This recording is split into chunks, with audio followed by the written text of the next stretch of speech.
right. Don't see any comments. I don't see any questions. But the biggest thing is, why is this important? Why is heart health? Why is prevention? Why is it important? So if someone has a heart attack, there are specific risk factors that are associated with it. We have things like high blood pressure, high cholesterol, diabetes, a strong family history, smoking, being overweight. If we control these risk factors appropriately, we can potentially prevent a stroke from happening. We can prevent a heart attack from happening.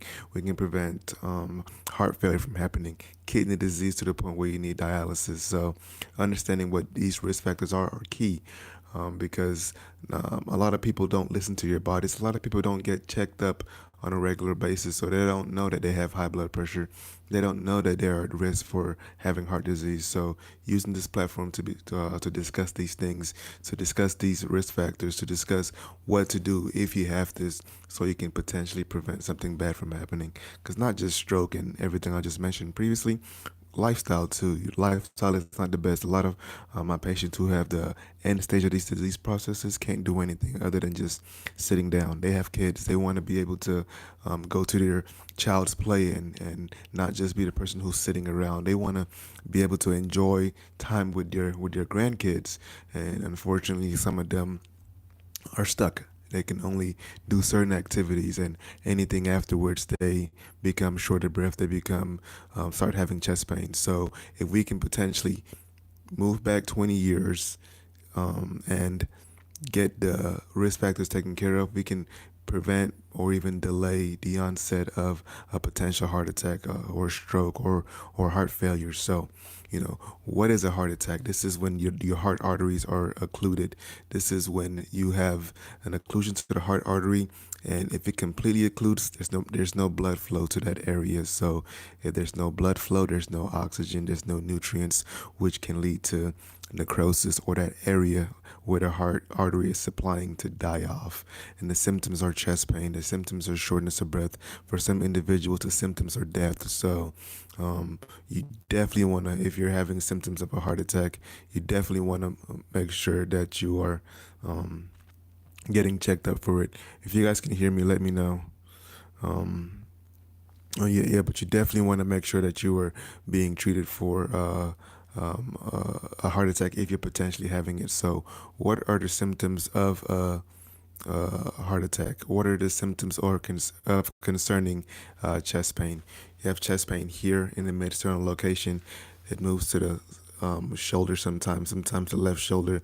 Some people can also complain of some jaw pain. They can potentially present with shortness of breath.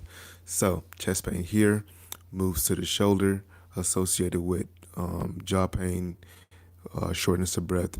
The pain gets worse whenever you exert yourself, and better whenever you rest or take a medication called nitroglycerin. So, if you're having all of those symptoms, you definitely want to be seen by a primary care provider. You definitely want to potentially go to the urgent care, go to the emergency department, because we don't want your chest pain to be secondary to a heart attack. So if you're having pain here, pain to the shoulder, shortness of breath, sweating, go to the ER immediately. Make sure that you're not having a heart attack. The caveat to that is that a lot of people who have these symptoms, it was studied predominantly in men. So we're starting to understand that women can potentially present a little bit differently. They can have, instead of having the chest pain, they can have shortness of breath. They can have shoulder discomfort, back pain. Some people um, have even complained that they thought they were having the flu when they were having a heart attack. So women, we still studying that if you're not having all the classical symptoms, that you definitely still want to get seen as soon as possible, especially if you're having new symptoms that are different from what you're used to feeling. So pain here, shoulder, shortness of breath, sweating, get seen. But if you're having anything new, shoulder pain, abdominal pain, back pain, get seen also too. Well, so what do we do in the hospital when someone presents with this? We first of all get a good history to see what your risk factors are, see if you're having any family history of heart disease. But then we also run some tests, and these tests can include blood work such as a troponin level, that is an enzyme that is leaked from the heart under stress, but can be leaked in other circumstances too, such as a huge infection, anemia, etc. we get an EKG, an electrocardiogram that lets us know what the electrical pathways in your heart looks like. If there are significant changes, then we may activate the team to come and get your heart cath done immediately. But if everything looks good, if everything is still normal per se, and your pain has gotten better, then we may do other testing such as a stress test to see that under stress are you getting enough blood flow to your arteries. If you're not, then we will still proceed with a heart catheterization. We may even get an echocardiogram, an ultrasound of your heart to see how well the heart is squeezing, to look at the heart valves, to look to see if there's any fluid around the heart, to look to see if the heart squeeze percentage has decreased. A normal squeeze percentage should be around 55%. So if it's below 50%, then we may want to figure out why that is, because the most common cause of it is due to blockage of the arteries, but other things can cause it to long-term hypertension can also lead to it too. Can we agree to use either EKG or ECG? It is ridiculous. It's they're both correct. Just depends where you're from. But EKG, electrocardiogram, for it. Um, I lost my train of thought now. EKG. So we can do an echocardiogram, and if all of those is negative, then we feel good that the pain that you're having, the discomfort that you're having, is not a life-threatening cardiac one from the heart. Now there are other things that could potentially be causing it, and it pretty much means that we have time to continue getting further tests, getting better history, and figuring out what the etiology, what the cause of it potentially is. Some people may need a CT scan to look at other things, to look at the aorta itself. But you have to realize that, you know, there's a lot of things that can also cause chest pain other than the heart. You can have inflammation of the heart, which is other than heart arteries. You can have inflammation of the heart, which is pericarditis. You can have inflammation of the heart muscles, myocarditis. You can have pain in the sternum or that bone, which is costochondritis. You can have issues with reflux that can simulate chest pain. The gallbladder, the pancreas, the digestive system itself. So, getting a thorough history, getting a thorough physical exam, and complementary lab works can help make this diagnosis more clear. And a lot of times in the hospital, we're looking at the life threatening things. Once we've ruled that out, then we can move to the outpatient setting and get you established if you're not already with a primary care provider that can get the other test that is needed to diagnose it. And I will say that for some people, they do have no etiology that is found. Some of them can have something called Prince metal angina, basically spasms of the heart arteries, and it happens from time to time. Smoking makes it worse. I find it more common in women. Cold temperatures make it worse. Stress makes it worse. There are some therapies that can help with that too, such as beta blockers, nitrates, or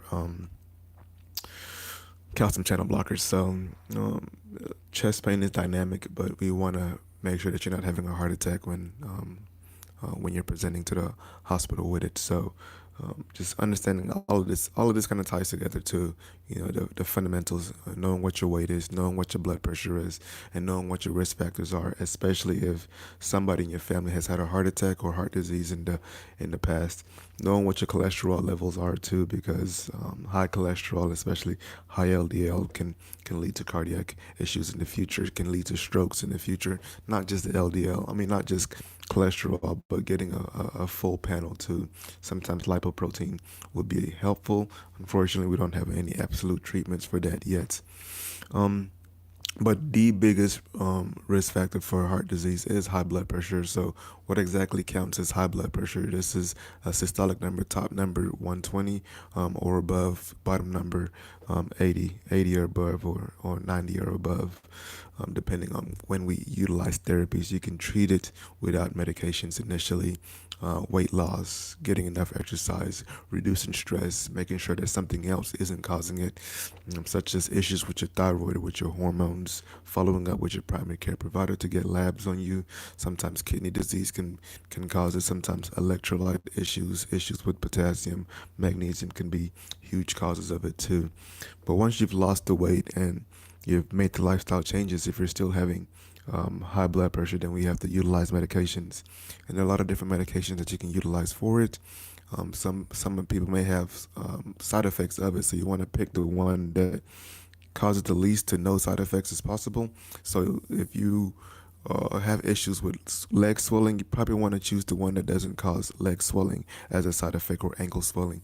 If you have issues with potassium being too high, you may want to stay away from ACE inhibitors, or which can lead to high potassium in certain cases, or just check labs after you've started the medication.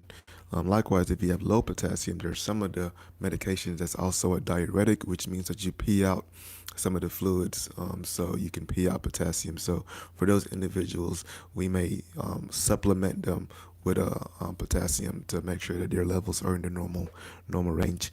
If you have headaches, you probably stay away from one of the medications that has a side effect of headaches. But you know, treating with lifestyle changes, if that's not working, treating with medications, following up with your private medical provider, and making sure that you're not at risk for heart disease. My name is Dr. Isang. If you find any benefit in this, leave a comment, show some support, and a subscription. Thank you.